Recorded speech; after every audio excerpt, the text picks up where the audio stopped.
안녕하세요, 닥터 스윗입니다.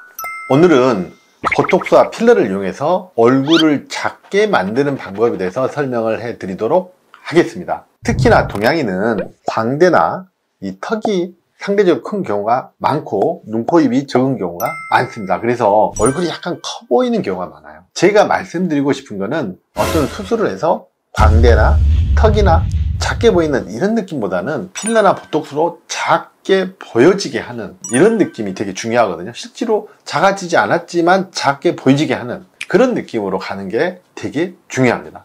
그래서 오늘은 제가 그런 포인트 위주로 설명을 해 드리도록 하겠습니다. 첫 번째는요, 턱 근육, 침샘, 축두근입니다. 바로 이 부위는 아래쪽에서는 턱과 침샘, 이쪽에서는 축두근, 이 부위가 적어지면 얼굴이 상당히 적어집니다.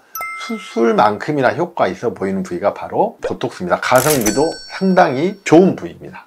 턱 보톡스는 바로 이 앞에 근육을 줄여주면서 갸름하게 만들어주는 거고, 침샘 보톡스는요, 이렇게 귀 바로 아래쪽, 앞쪽에 이렇게 있는데요, 턱 근육 뒤에 귀 아래쪽에 뭐가 이렇게 커져 있는 경우가 있어요. 바로 이런 경우가 침샘이 많이 발달된 경우입니다. 남성들이 많이 그렇지만 여성분들 중에서도 상당히 침샘이 있는 경우가 많습니다. 턱과 침샘으로 보톡스로 이 부위가 다 많이 줄어들게 됩니다. 자, 그리고 광대 위쪽, 이 관자 쪽에 보면은 관자와 이마 사이에 보면 힘을 주면 튀어나오는 부분이 있습니다. 바로 이 부위가 축두근입니다. 이 축두근이 발달돼서 광대보다 이렇게 커져 있는 경우가 많아요. 남성들 보면 이렇게 커져 있는 경우가 많이 있잖아요. 근데 여성들에서도 여기가 커져 있는 경우가 많아요. 바로 이 부위도 되게 간단하게 얼굴을 작게 만들게 할 수 있는 부위 중에 하나입니다. 사진을 봐보시면 이렇게 앞쪽이 교근입니다. 턱 근육이고 뒤쪽이 침샘이에요. 바로 앞쪽에서 교근, 뒤쪽에서 침샘, 이렇게 교근과 침샘이 없어지면 사각턱 부위 쪽이 상당히 갸름해질 수가 있습니다. 이 축두근은 바로 이런 식으로 되어 있는데요, 광대 위쪽 이 부위 쪽이 줄어들면서 얼굴이 작아 보이게 되는 겁니다. 정면에서 보면 바로 이런 식입니다. 여기가 축두근이기 때문에 위쪽에 있는 이 부위가 얼굴이 작아지게 되는 거예요. 그래서 아래쪽에서는 이 교근이 작아지는 거고, 위쪽에서는 축두근이 작아지면서 아래 위쪽이 다 작아지게 보여지는 겁니다.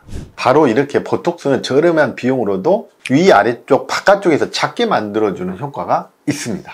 자, 두 번째는 바로 코인데요, 코는 상대적으로 얼굴 크기를 만들어주는 역할을 해요. 상당히 중요합니다. 무슨 말씀이냐, 코가 상대적으로 올라가면 광대와 턱이 적어 보입니다. 막상 이렇게 필러를 하고 나면 얼굴이 확 달라지는 경우가 꽤나 많아요. 코가 올라가는 순간 상대방이 우리 얼굴을 볼 때는 가운데 쪽으로 보게 됩니다. 즉 눈, 코 쪽으로 포커싱을 해서 보게 되는 거죠. 그래서 이쪽이 적어져 보입니다. 세 번째는 이마입니다. 이마가 평면인 경우에는 이렇게 뼈가 나와 있고 바깥쪽으로 흘러가 보입니다. 평면 느낌이 나면서 얼굴이 넓어져 보이죠. 그런데 이마 쪽에 가운데 이렇게 필러를 넣으시면 가운데 쪽으로 얼굴의 포인트가 바꾸어집니다. 특히나 이마는 차지하는 면적이 아주 넓기 때문에 얼굴의 이미지를 많이 바꿔주는 부위예요. 입체감이나 이런 덜 처진 느낌이나 다음에 이런 동안 느낌을 잘 나오게 하는 포인트가 바로 이마인데요, 바로 이마와 코를 같이 한 경우에는 상당히 광대하고 턱이 약해져 보이는 걸 알 수가 있습니다. 턱 쪽에 침샘 보톡스, 축두근이 큰 경우 축두근 보톡스를 해서 바깥쪽을 줄여주고 가운데에서 이마, 코를 올려주면 얼굴이 상대적으로 아주 작아 보이게 됩니다. 자, 마지막으로 광대 아랫부위나 측볼 쪽이 꺼져 있는 경우는 광대가 많이 두드러져 보입니다. 바로 이 광대가 두드러져 보이면 얼굴이 커 보이죠. 그래서 이쪽을 그런데 많이 넣으면 얼굴이 커 보이니까 광대가 두드려 보이지 않을 정도로 자연스럽게 필러를 넣어주면 광대가 감춰지면서 또 얼굴이 가운데 쪽으로 모아지는 효과가 나타나게 됩니다. 관자 부위도 너무 꺼져 있는 경우는 약하게 넣어서 흐름이 조금 덜 호리병 같은 느낌 나오게 자연스럽게 만들어주는 것도 포인트가 될 수가 있습니다. 자, 그래서 정리를 하자면 바깥쪽에서 사각턱이나 침샘, 축두근 쪽이 발달되어 있는 쪽을 좀 죽여주고, 가운데에서는 코와 이마를 부족한 부분을 올려줘서 가운데로 포커싱을 더 해주고, 광대가 발달되어 있는 경우는 광대 주변으로 해서 자연스럽게 약간 메꿔주는 거예요. 그래서 얼굴의 흐름이 부드러워지면서도 가운데 쪽으로 이렇게 포커싱을 오는 이런 분위기로 가는 게 중요합니다.